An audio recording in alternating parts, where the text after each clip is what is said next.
Ralghia the Witch, Chapter 7, Part 1, The 4 Potions. Natalie stood at the prow of the ship, waving her wooden sword. "Ahoy, ye mateys!" she shouted. "Natalie, the Pirate Queen, orders you. Tonight we set sail for treasure!" "Hooray!" the children shouted. Everyone swarmed around her as they scrambled over the playground structure. They climbed the nets and went the wrong way up the slides at her command. Janet watched her daughter from the park bench. She turned to her ex-husband and smiled. Only 20 minutes and already she's in charge of the whole bunch. Even the kids who are bigger. She'll be a great leader when she grows up. Mark said in response. Typical, Janet thought. He'd never commit to anything. They fell silent for a while. They watched as their daughter scampered across the wooden bridge, and the boys hurried to catch up. "So, is your writing going well?" he asked. "It's been good. Of course, now that the weather's warming up, more tourists are coming in, so I don't have much time. But I keep at it. Ralghia is one of the few things that keep me going. And Natalie, of course." "Of course. Have you come up with an ending yet?" "I think so." "Think so?" Mark almost chuckled, then stopped himself. "Well, I hope it works out for you. You've been at it for so long."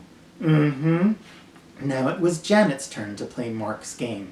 "And if it sells, you can leave that store behind you for good." "Hey! You've got too much talent to waste your life behind the counter. It's not good for you," Mark said. "It's not good for Natalie." Janet wanted to punch him in his smug little face. He could tell. "I'm just saying," he added. That made it worse.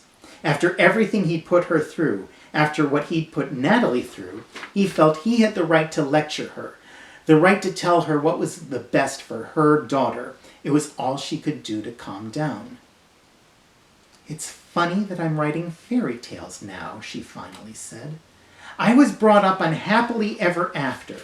I believed that my Prince Charming would show up someday. And when he finally came, he was charming, all right. So charming, in fact, that those students of yours couldn't keep their hands off you.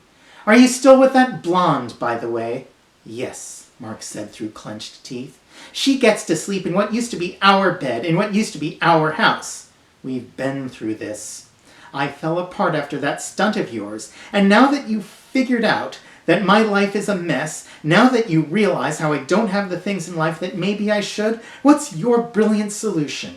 You want me to give up the store, the one thing that's held me together all this time, the one thing that—" The noise from the playground interrupted. "Victory is ours!" Natalie shouted. "The treasure is there for the taking!" "Hooray!" the other kids cheered. Janet smiled in spite of everything. She let out a deep breath and turned to Mark again. "It hurts. Even so, there's something I have to give you credit for." "Her, you mean?" "Half of everything she is, that's because of you. The most adorable, remarkable, intelligent girl in the world. And every time I look in her eyes, I remember she got that way because you were there to make it happen." Was all Mark could say. Janet guessed it was harder to respond to her kind words than it was to deal with her anger. But she needed to say it and he needed to hear it. She spoke again. "Natalie is one of 2 beautiful things you and I created together." "2? What's the other?" "Why, Ralghia the Witch, of course." Mark didn't know how to take that. "Oh, of course." "I remember how it was," she said. "The crazy witch stories you came up with, and how we traded them back and forth by the fireplace. Those were wonderful times." "They still are." They were silent for a while. She put her hand on top of his. "Thank you," she said. "You're welcome. But as for all the rest—" "Yes?" "Can you forgive me for that?" "I don't know. I really don't know." Natalie came running up, fresh from her battle as the Pirate Queen. "Did you win?" Janet asked. "Of course, Mommy." "Good. Where would you like to go next?" "Ice cream." "Ice cream? It's too cold for that." "Ice cream!" Natalie insisted. Janet looked at Mark. He nodded. They both reached out to her. Natalie tucked her sword in her belt and took her parents' hands. She walked in between, holding on to them both. sometimes pulling, sometimes skipping. Janet looked over at Mark again. For a moment it felt like old times, as if Janet were with the man she loved, as if they were a family. She wondered if she could ever forgive him. That night, Janet sat down at the kitchen table with her notepad. She turned to a blank page and began to write. The 4 Potions by Janet Morrison. The young couple explained it to Ralghia the witch. The woman did most of the talking, while the man sat with his hands between his knees, looking down. I love him, even now, but after everything he's done. The husband looked up briefly, his face apologetic. Then his head fell again.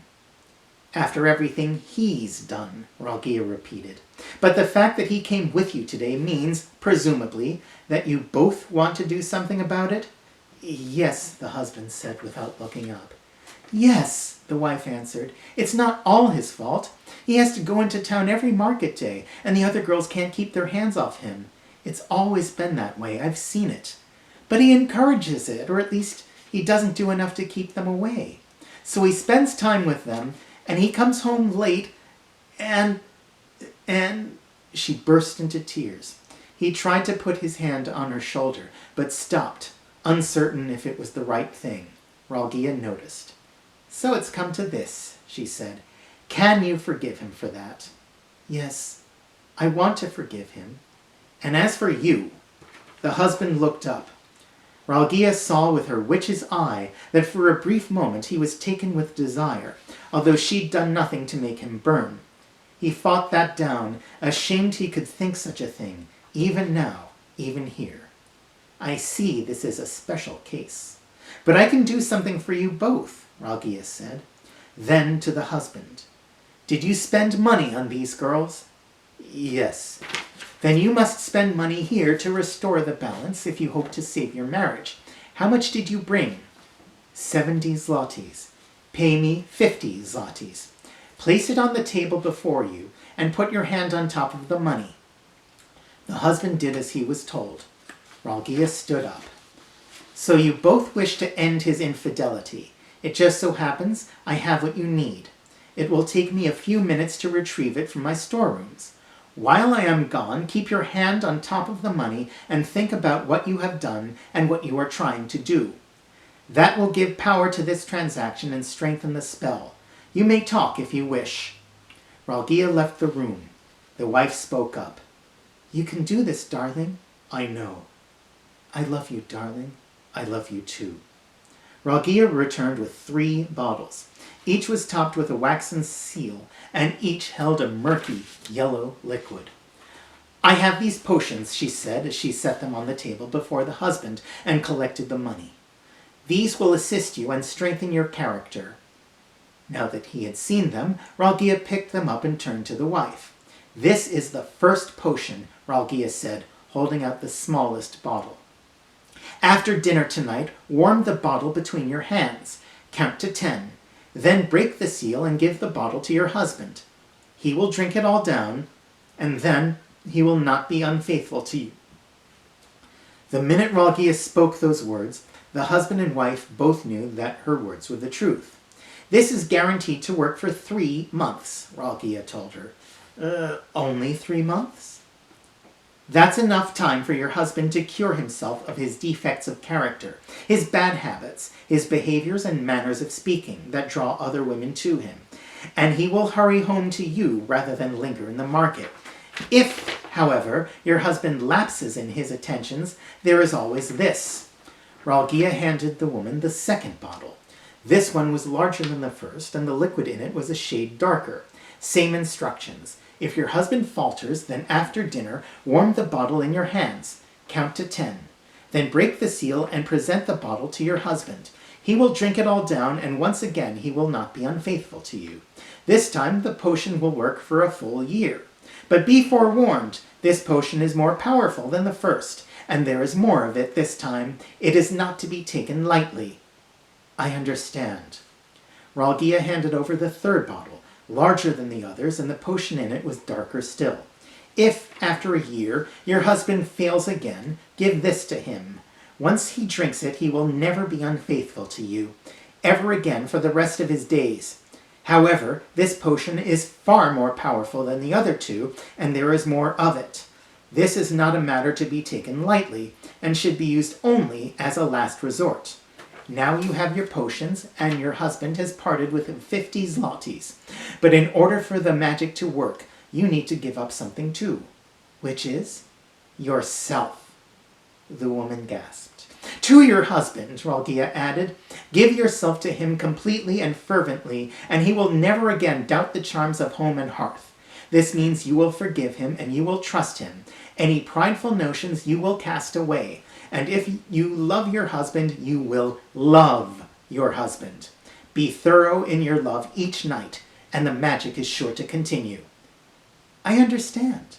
And with that, you must be on your way. You both have much to accomplish tonight.